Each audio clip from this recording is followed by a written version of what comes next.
말씀은 민수기 27장 12절에서 23절까지 말씀입니다. 구약 242페이지입니다. 민수기 27장 12절에서 23절 말씀 제가 봉독해 올리겠습니다. 여호와께서 모세에게 이르시되 너는 이 아바림 산에 올라가서 내가 이스라엘 자손에게 준 땅을 바라보라. 본 후에는 네 형 아론이 돌아간 것 같이 너도 조상에게로 돌아가리니 이는 신광야에서 회중이 분쟁할 때 너희가 내 명령을 거역하고 그 물가에서 내 거룩함을 그들의 목전에 나타내지 아니하였음이니라. 이 물은 신광야 가데스의 무리바 물이니라. 모세가 여호와께 여짜와 이르되 여호와 모든 육체의 생명의 하나님이시여 원하건대 한 사람을 이 회중 위에 세워서 그로 그들 앞에 출입하며 그들을 인도하여 출입하게 하사 여호와의 회중이 목자 없는 양과 같이 되지 않게 하옵소서. 여호와께서 모세에게 이르시되 눈의 아들 여호수아는 그 안에 영이 머무는 자니 너는 데려다가 그에게 안수하고 그를 제사장 엘르아살과 온 회중 앞에 세우고 그들의 목전에서 그에게 위탁하여 내 존귀를 그에게 돌려 이스라엘 자손의 온 회중을 그에게 복종하게 하라. 그는 제사장 엘르아살 앞에 설 것이요 엘르아살은 그를 위하여 우림의 판결로서 여호와 앞에 물을 것이며 그와 온 이스라엘 자손 곧 온 회중은 엘르아살의 말을 따라 나가며 들어올 것이니라. 모세가 여호와께서 자기에게 명령하신 대로 하여 여호수아를 데려다가 제사장 엘르아살과 온 회중 앞에 세우고 그에게 안수하여 위탁하되 여호와께서 모세에게 명령하신 대로 하였더라. 아멘. 다시 민수기로 돌아옵니다. 오늘 본문은 하나님께서 모세에게 약속의 땅 가나안 땅에 들어가기 앞서서 모세가 못 들어간다는 것이에요. 그리고 너를 대신해서 인도할 후계자를 세우라라는 것이에요. 이 말씀에 순종해서 모세는 자신의 후계자로 눈의 아들이었던 여호수아를 세웁니다. 본문 오늘 마지막 절은 이렇게 기록하고 있어요. 그에게 안수하여 위탁하되 여호와께서 모세에게 명령하신 대로 하였더라. 이 한 구절에 모세가 어떤 사람이었는지를 다 들어있는 것을 우리가 알 수가 있습니다. 모세는 끝까지 하나님 앞에 순종했던 사람이라는 것이죠. 본문 12절 오늘 시작은 모세가 아바림 산에 올라가서 가나안 땅을 쳐다보는 것으로부터 시작합니다. 같은 내용을 다루고 있는 신명기 34장 1절은 이렇게 기록해요. 모세가 모압 평지에서 느보산에 올라가 여리고 맞은편 비스가산 산꼭대기에 이르매 여호와께서 길앗 온 땅을 단까지 보이시고, 여기 보면 아바림산이 나오고 또 느보산이 나오고 비스가산이 나옵니다. 모세는 도대체 어느 산에 올라갔다는 것이에요. 먼저 이것부터 정리를 해드리겠습니다. 아바림 산은 모압 땅에 있는 아바림 산맥을 의미하고요. 아바림 산맥 가운데 위치한 가장 높은 산이 느보산입니다. 그리고 느보산의 꼭대기를 비스가라고 이야기해요. 비스가라는 히브리어로 꼭대기라는 것이에요. 쉽게 예를 들면 이렇습니다. 여러분 우리가 태백산 하면 태백산맥 안에 들어있죠. 태백산맥은 우리 등줄기를 남북으로 가로지르는 산맥의 하나로서 이 산맥에 여러 산들이 있습니다. 금강산, 설악산, 오대산, 태백산 이런 팔공산 외에도 여러 산들이 있는데 그 태백산맥의 가장 높은 산은 바로 설악산입니다. 설악산 대청봉이 해발 1708m입니다. 그러니까 쉽게 말하면 태백산맥의 설악산 대청봉에서 가나안 땅을 쳐다보고 그 땅을 보고 모세는 못 들어갔다 이 뜻이에요. 그러니까 아바림 산맥의 느보산 비스가에서 바로 모압 땅을 쳐다보았다. 이렇게 이해를 하시면 됩니다. 그래서 자꾸 성경에 보면 이 산이 있고 이 산이 있고 도대체 모세는 어디서 죽었느냐 이렇게 정리를 하셔야 됩니다. 자, 현재 이곳에는 모세 기념교회가 존재하고 있다고 하죠. 그래서 맑은 날에도 이곳에서 한눈에 보면 가나안 땅 멀리까지를 쳐다볼 수 있어서 많은 관광객들이 지금 이곳을 지나가서 것을 본다고 합니다.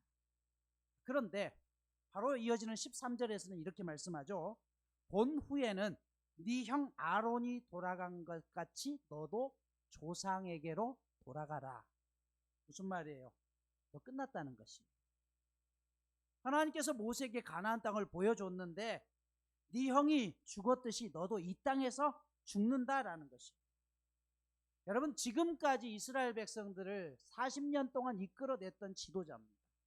그런데 그가 그 땅에 못 들어가는 이유가 능력이 부족하거나 병이 들었거나 힘이 약해서라고 한다면 이해가 가요.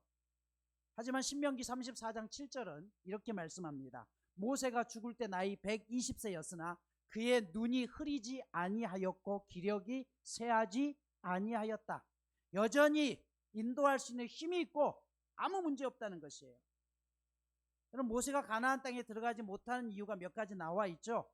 무리바라는 곳에서 물 때문에 불평하는 백성들을 향해서 하나님이 반석을 쳐서 그 물을 내서 백성들을 먹이라라고 이야기할 때 이때 모세가 너무 화가 난 나머지 지팡이로 반석을 2번 두드리면서 우리가 너희를 위해서 반석에서 물을 내야 하느냐, 그러면서 혈기로서 그 일을 행했기 때문에 그곳에 하나님의 영광이 드러나지 않았기 때문에 모세가 들어가지 못했다라고 많은 성경에서는 기록하고 있습니다. 오늘 본문에서도 그런 이유로 말씀을 드려요. 그런데 꼭 그 이유일까요? 더 중요한 이유가 신명기 1장 37절에 이렇게 기록합니다. 여호와께서 너희 때문에 내게도 진노하사 이르시되 너도 그리로 들어가지 못하리라. 이 말씀의 배경은 언제냐면 이스라엘 백성들에게 가나안 땅을 정탐하라고 하는 정탐꾼들의 보고가 있고 난 다음에 그들이 40일 동안 가나안 땅을 정탐하고 온 다음에 뭐라고 했어요? 10명의 정탐꾼들이 뭐라고 했어요? 저 땅 못 들어간다. 거인들이 사는 곳이다. 그러자 이스라엘 백성들이 어떻게 해요? 이때 하나님을 원망하고 심지어 모세를 죽이려고까지 합니다. 이 원망 때문에 하나님이 나까지 못 들어가게 했다는 것이에요. 또 신명기 4장 21절에 보면 우상 숭배했던 이스라엘 백성 때문에 하나님께서 내리는 진노가 있습니다. 여호와께서 너희로 말미암아 내게 진노하사 내게 요단을 건너지 못하며 내 하나님 여호와께서 내게 기업으로 주신 그 아름다운 땅에 들어가지 못하게 하리라고 맹세하였은즉 나는 이 땅에서 죽고 요단을 건너지 못하려니와 너희는 건너가서 그 아름다운 땅을 건너리니. 여기 너희는 건너간다는 것은 새로운 신세대를 이야기해요. 여러분, 이 과정을 통해서 오늘 모세가 아바림 산맥 꼭대기에서 그 느보산 비스가산 꼭대기에서 보면서 가나안 땅을 보면서도 그 땅에 들어가지 못한 이유가 단순히 그가 혈기를 부렸기 때문이 아니라 수많은 백성들의 원망과 불평으로 말미암아 지도자였던 그도 약속의 땅에 들어가지 못하게 되었다는 것이에요. 여러분, 이 사실을 통해서 다시 한번 우리가 깨달아야 될 게 있습니다. 민수기를 말씀하면서 이미 앞에서도 여러 차례 말씀드렸어요. 우리가 살아가면서 삶에 대해서 원망하고 불평할 수 있어요. 왜 이러느냐? 그러나 여러분, 이 원망과 불평이 가장 무서운 이유는 뭐라고 했어요? 하나님의 보호하심이 원망과 불평이 있게 되면 사라져버린다는 것이에요. 바로 그게 불뱀 사건이었잖아요. 하나님께서 불뱀 지역에 다니던 그 불뱀을 통제하다가 계속해서 이스라엘 백성들이 원망하고 불평하니까 어떻게 했어요? 그 통제력을 놔버렸다고 했어요. 그래서 불뱀들이 물기 시작했다는 것이에요. 우리가 살아가면서 똑같잖아요. 자녀들에게 끊임없이 부모들이 뭔가를 해주는데 자식들이 계속해서 부모에게 불평해봐요. 원망해봐요. 그러면 어떻게 돼요? 나중에는 네 마음대로 해봐. 네 하고 싶은 대로 다 해. 지금까지 부모가 방패막이 되었다가 그 다음부터는 뭐예요? 네가 왕이니까 네 마음대로 다 해라고 이야기하는 것이죠. 지난 사순절 기간 동안 성경 통독을 하면서 성경의 첫 번째 주제에 대해서 제가 그렇게 말씀을 드렸습니다. 성경의 첫 번째 주제는 누가 왕이냐는 것이다. 네가 왕이냐? 하나님이 왕이냐? 내가 왕이면 내가 내 인생을 계획해 나가는 것이고 하나님이 왕이라면 하나님 앞에 내 인생을 맡기는 것이라는 것이죠. 여러분, 왜 우리가 불평하고 원망해야지 하면 안 되느냐? 바로 원망과 불평은 하나님의 보호하심이 사라지는 것이에요. 그래서 그 다음부터는 뭐예요? 내 인생을 내가 개척하고 내 힘으로 헤쳐나가야 되는 것이에요. 그래서 힘이 드는 것입니다. 오늘 모세도 그 이유로 인해서 가나안 땅에 들어가지 못했다는 것이에요. 모세가 가나안 땅에 들어가기가 싫었을까요? 아니요. 신명기 3장 25절에서 모세가 이렇게 고백하죠. 구하옵나니 나를 건너가게 하사 요단 저쪽에 있는 아름다운 땅, 아름다운 산과 레바논을 보게 하옵소서. 여호와께서 너희 때문에 내게 진노하사 내 말을 듣지 아니하시고 그만해도 족하니 이 일로 내게 말하지 말라. 너는 비스가산 꼭대기에 올라가서 눈을 들어 동서남북을 바라고 네 눈으로 그 땅을 바라보라. 너는 이 요단을 건너지 못할 것이라 라고. 하나님, 제가 그 땅 보고 싶어요. 저도 그 땅 가고 싶어요. 너 그들의 원망 때문에 너는 못 간다. 다시는 그걸로 나에게 요청하지 말라라고 한마디로 끊어버립니다. 지난 40년 동안 모든 어려움들을 겪어냈던 모세에게 던져진 하나님의 충격적인 말씀이었습니다. 만약 우리가 이런 상황이라면 어떨까요? 아마 그 억울함과 섭섭함, 분노가 마음속에 있지 않을까요? 하나님, 어떻게 하나님이 나한테 이러실 수 있어요? 제가 40년 동안 하나님 앞에 순종하면서 제 백성들을 위해서 죽을 고비를 넘기면서 다 했잖아요. 그런데 왜 마지막 영광은 나에게 안 주시는 거예요? 왜 나에게 저 땅은 허락하시지 않고 내가 지금까지 씨를 뿌리고 애썼는데 왜 하나님 내가 그 땅에 못 들어가야 됩니까? 신명기 34장 5절은 이렇게 기록합니다. 이에 여호와의 종 모세가 여호와의 말씀대로 모압에서 죽었다라고. 이 일생일대의 상황에 모세는 다시는 그 일로 하나님 앞에 따지지 않습니다. 그리고 순종합니다. 그리고 죽어서 모압 땅에 장사 지냅니다. 그럼 이것이 모세의 위대한 점이에요. 우리는 모세의 이 인생을 보면서 하나님 앞에 헌신한 대가치고는 너무 하나님 너무한 것 아닙니까? 라고 여길 수 있습니다. 하지만 자신의 권리도 챙기지 못한 바보처럼 보였던 그 모세를 향해서 성경은 이렇게 얘기해요. 신명기 34장 10절에 보면 그 후에는 이스라엘에 모세와 같은 선지자가 일어나지 못하였나니 모세는 여호와께서 대면하여 아시던 자요. 그 어떤 누구도 모세 같은 선지자가 없었다는 것이에요. 하나님이 모세를 인정하지 않았느냐? 그게 아니라는 것입니다. 최고의 선지자로 하나님이 대접해 주셨다는 것이에요. 실제로 오늘 본문에 보면 여호수아를 그의 후임자로 세우면서 뭐라고 이야기하냐면 모세는 무슨 일이 있을 때 하나님과 직접 대면해서 하나님으로서 직접 말씀을 받았던 자입니다. 그런데 오늘 보면 뭐라고 했어요? 여호수아에게 얘기하면서 네 마음대로 하지 말고 제사장 엘르아살을 통해서 엘르아살이 하나님 앞에 받은 말씀을 여호수아 너는 그대로 전달하기만 하라라고 한 다리를 거쳐내는 것을 볼 수가 있어요. 그만큼 모세는 위대한 사람이었다는 것입니다. 즉 그의 마지막 모습이 우리가 보기에도 너무 안타까운 모습이었지만 그러나 하나님 앞에 철저히 순종한 그의 태장의 모습은 하나님 보시기에 가장 아름답고 모든 사람의 귀감이 되기에 조금도 부족함이 없었다라는 것입니다.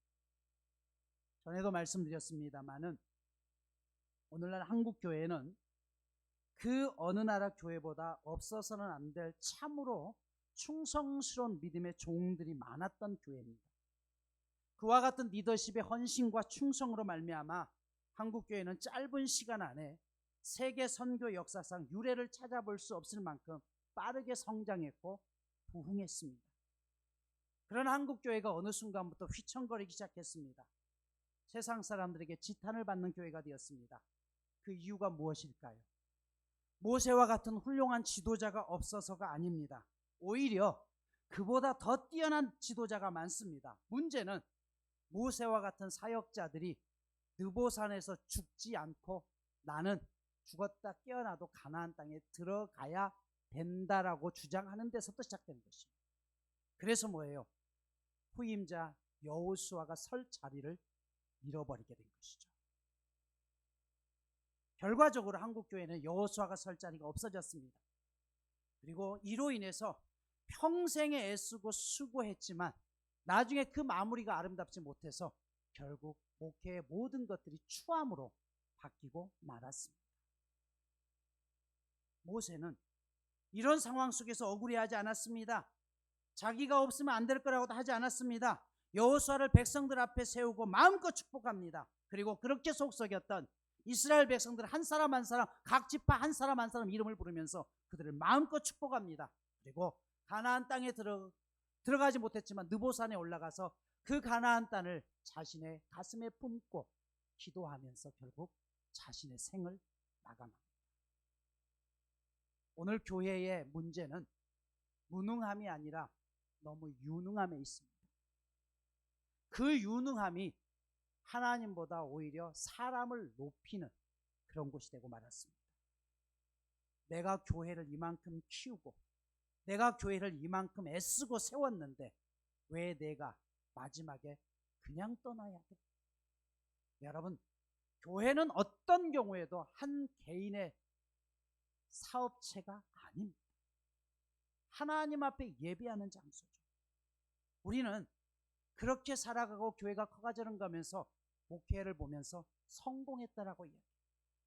평생 10년, 20년 목회하면서도 10명 정도밖에 안 되는 작은 교회 목사들을 보면서 실패한 목사라고 이야기합니다.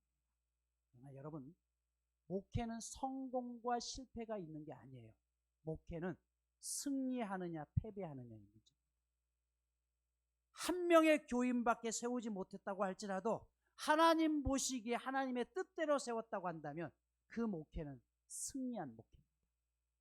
수십만 명의 교인들이 있었음에도 불구하고 결국은 자기 자신의 사업장이 되고 그리고 우리의 태장의 모습이 아름답지 못한다고 한다면 그 목회는 결국은 패배한 거예요.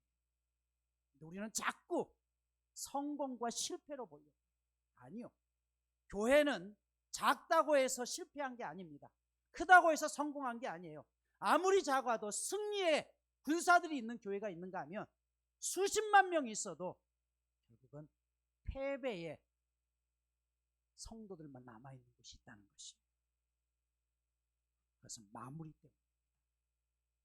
여러분, 오늘 한국 교회가 커지고 많아지면서 어때요? 퇴임하고 또 그 많은 재산으로 인해서 재산 때문에 교회가 싸워야 하고 재산 때문에 교회가 갈라지는 경우들이 얼마나 많습니까? 은과 금은 내게 없지만 나사렛 예수의 이름으로 내게 승리를 주었던 그 베드로 사도의 그런 사도들의 외침은 사라지고 이제는 뭐예요? 나사렛 예수의 권능은 사라지고 은과 금은 우리에게 풍부하지만 정작 그곳에 예수님의 모습은 사라지고 있는 것이 우리의 모습입니다. 저를 비롯한 목회자뿐만 아니라 우리들은 안 그렇습니다. 우리들도 마찬가지죠. 평생을 애쓰고 수고했는데 나한테 돌아오는 대접이 결국 이것뿐이냐라고 하면서 우리의 이름이 빠졌을 때 우리는 섭섭해합니다. 가룟 유다, 예수님의 제자로서 가장 똑똑한 사람이었죠. 그러나 그럼에도 불구하고 역사 이래로 그가 치욕의 대명사가 된 이유는 무엇입니까? 그의 마무리가 결국 아름답지 못했기 때문입니다. 우리나라 역사상 가장 공이 많은 대통령을 꼽으라면 고 박정희 대통령 아닙니까? 누가 뭐라고 해도 나라를 발전시켰고 경제를 회복시켰고 그가 했던 수많은 공적들이 있습니다. 그럼에도 불구하고 그의 마지막 부분이 뭐예요? 자기 아니면 안 된다라고 했을 때 그 모든 공들이 나중에는 과로 남아버리는 것을 우리가 알 수가 있습니다. 마무리 때문인 것이죠. 브라질의 상파울루에 있는 시립묘지에 보면 그 비석들은 예외 없이 출생일은 별표, 사망일은 십자가로 표시하고 있다고 하죠. 태어날 때는 누구든지 스타가 될 거라고 그렇게 생각한다는 것이에요. 그러나 나중에 죽을 때는 어느 누구든지 천국에 가기를 소망하는 마음을 담아서 스타와 별과 십자가로 인생을 마무리합니다. 프랑스 어권에서는 신부가 사람이 죽어가는 그 화관식을 할 때 반드시 기도 중에 꼭 붙여져야 되는 기도가 있다고 하죠. 꼭 마지막 땅에 묻을 때, 오 하나님, 여기 죽은 이분이 죽은 개처럼 묻히지 않게 하소서. 여러분, 언젠가 우리가 이 세상을 떠나야 되는데 우리의 인생이 정말 죽은 개처럼 묻히느냐? 그가 평생을 살아가면서 성공을 하고 수많은 억만금을 벌었다고 한들 그 인생이 아름답지 못한다면 죽음 개처럼 묵히는 것이고, 비록 이 땅에 남길 것이 아무 재산도 없다고 할지라도 정말 하나님 앞에 최선을 다한다고 한다면 그가 하나님 보시기에 가장 아름다운 믿음의 모습으로 묻혀지는 것입니다. 며칠 전에 아내와 그런 얘기를 했어요. 올 들어 교회 분위기가 완전히 바뀌었다고. 올해 여러분 경기가 정말 어렵잖아요. 지금 직장 다니시는 분들 조금 덜 아시겠지만 사업하시는 분들은 이거 아실 겁니다. 피부로 와닿으니까요. 사실 목회는 잘 몰라요. 목회자는. 여러분들이 느끼는 체감 경기는 제가 느끼는 것보다 10배 이상은 강할 겁니다. 그런데 그렇게 어려운 상황 속에서도 교인들이 교회에 뭐가 필요하다 싶으면 먼저 스스로 자발적으로 하기 시작합니다. 부활절을 준비하는데도 이번 계란 어떻게 할까 고민하고 있는데 먼저 권사님들, 집사님들이 목사님 이번 부활절 계란은 저희가 할게요. 부활절 떡은 그러면 저기요 떡은 저희가 할게요. 꽃꽂이는요 제가 할게요. 로비에 자꾸 물이 들어오니까 우리 남자 집사님이 목사님 우리 남성교회에서 이번에 로비 그냥 다 뜯어 고치겠습니다. 비 들어오지 않도록 광고만 해주세요. 저희가 알아서 하겠습니다. 카페 간판에 불이 나가고 하니까 목사님 저 간판 저희가 할게요. 저희 가정이 하겠습니다. 이왕 하는데 외관도 좀 바꾸시죠. 음향이 왔다 갔다 하니까 어떻게 해요? 저희가 하겠습니다. 선교사님이 말씀하고 가니까 뭐라고요? 목사님 저 선교사님 작지만 저희들이 그 가정 섬기겠습니다. 그리고 그분 갈 수 있는 비행기 값이라도 드리겠습니다. 여러분 어느 누구 하나 제가 요청한 거 없습니다. 어떤 분은 어머님 생신인데 건강하게 잘 지내서 감사해서 떡 제공하겠습니다. 병원에 있는데 기도해 주시니까 오늘 또 감사합니다. 저희가 떡 드릴게요. 올해 여러분 떡 몇 번 드셨습니까? 한 달에 보통 2-3번은 드신 것 같아요. 성경 세미나 하는 기간 동안 저녁마다 작은 간식을 준비해 놨어요. 어느 집사님이 그러더라고요. 아우 요번 주에 내가 평생 먹어보지 못한 과자를 다 먹어봤네. 너무 맛있네. 과자가 이렇게 맛있는 거예요. 또 어떤 분은 그래요. 오늘은 저녁에 오면서 아유 이거 준비하시는데 고생은 많았겠다. 근데 올 때마다 너무 기대가 돼요. 오늘은 무슨 간식일까? 여러분 사탕 하나 작은 과자 한 조각이에요. 그런데 그것을 보면서 감사하고 기도해요. 그러면서 그런 기도를 했어요. 하나님 이 생명나무교회가 너무 커지지 않았으면 좋겠습니다. 목회를 수천 명 수만 명씩 하는 분들이 이 작은 감사를 알까? 성도가 떡 한다고 한다면 그 떡이 얼마나 귀하고 얼마나 복된 것인 걸 알까? 또 세미나 준비한다고 직접 장을 봐서 과자를 준비하는 그 수고, 그렇게 맛있게 먹어주는 교인들을 보면서 기뻐하는 그 마음을 알까? 목회가 이렇게 행복한 건데, 이렇게 좋은 교인들이 너무나 많은데 자꾸 다른 것 때문에 이 모든 것들이 다 사라져버리고 나에게 섭섭한 것만 찾고 있는 우리의 모습은 아닙니다. 그래서 그렇게 기도했습니다. 하나님 이 생명나무교회가 작지만 더 많이 베풀 수 있는 교회가 되게 하소서. 우리 교회를 배불리는 것이 아니라 더 작은 곳에. 그러던 참에 이번 주간에 편지가 또 한 통 왔네요. 영등포에 있는 한 병원인데 이 병원에서 눈이 문제가 되신 분들을 매년 수술을 해주신다. 그래서 저희 교회도 왔더라고요. 작지만 본교에서도 참여해 주시면 그 작은 것이 누군가에게 또 하나의 세상을 밝은 눈이 될 수 있을 것입니다. 그래서 부활절 헌금 일부를 떼서 다음 주간에 그곳에 헌금하려고 합니다. 여러분 많고 작고의 차이이 아니라 우리가 조금만 욕심을 버리면 더 아름다워질 수 있는데 우리는 자꾸 내 것이 더 많아져야 되고 더 많은 내 이름이 높아져야 되고 내가 많은 것을 누려야 된다고 생각합니다. 오늘 말씀을 마무리합니다. 교회는 결코 유능한 한 사람의 힘으로 운영되는 곳이 아닙니다. 목사의 능력으로 운영되는 것도 아니고 교인 한 사람의 능력으로 운영되는 것도 아닙니다. 작지만 모든 사람들이 함께 참여해서 함께 기도하면서 이끌어가는 것입니다. 당연하다고 하는 순간 감사가 없어집니다. 부족함과 연약함이 있을 때 자신의 권리도 주장하지 않는 것이고 남을 배려하고 귀하게 여길 수 있는 것입니다. 우리 모두가 그런 목사, 그런 교인들이 되었으면 좋겠습니다. 신명기 34장 5절 6절에서는 모세의 죽음을 보도하면서 이렇게 기록합니다. 이에 여호와의 종 모세가 여호와의 말씀대로 모압 땅에서 죽어 벳보을 맞은편 모압 땅에 있는 골짜기에 장사되었고 오늘까지 그의 묻힌 곳을 아는 자가 없더라. 그가 죽었는데 무덤을 찾을 수 없다는 것이에요. 여기에 여러 가지 많은 설명들이 있습니다만은 모세가 워낙 출중한 지도자였기 때문에 그의 무덤조차도 우상이 될 수 있다라고 해서 그 무덤조차 숨겨버렸다는 것이에요. 여러분, 누구보다 자기 자신의 업적에 대해서 자랑할 수 있는 사람입니다. 하지만 모세는 끝까지 자기 자신의 업적을 자랑하지 않았습니다. 심지어 그의 무덤까지도 찾지 못하게 했습니다. 그의 마지막 퇴장의 모습을 보면서 우리가 생각하기에 안타깝다라고 생각할 정도로 그의 모습은 아름다웠습니다. 곧 그것은 하나님 보시기에 가장 아름다운 모습이었습니다. 사람들은 모두가 화려한 꽃이 되기를 원합니다. 꽃이 된다는 것은 내가 드러나는 것이죠. 다른 사람들의 칭찬을 다 받는 것입니다. 그러나 여러분, 우리는 꽃보다 열매가 되어야 됩니다. 열매는 나 자신을 드러내는 것이 아니라 이 열매를 통해서 다른 사람들에게 나누기 때문에 그렇습니다. 그것이 진정 하나님 앞에 아름다운 모습이고 우리의 모습입니다.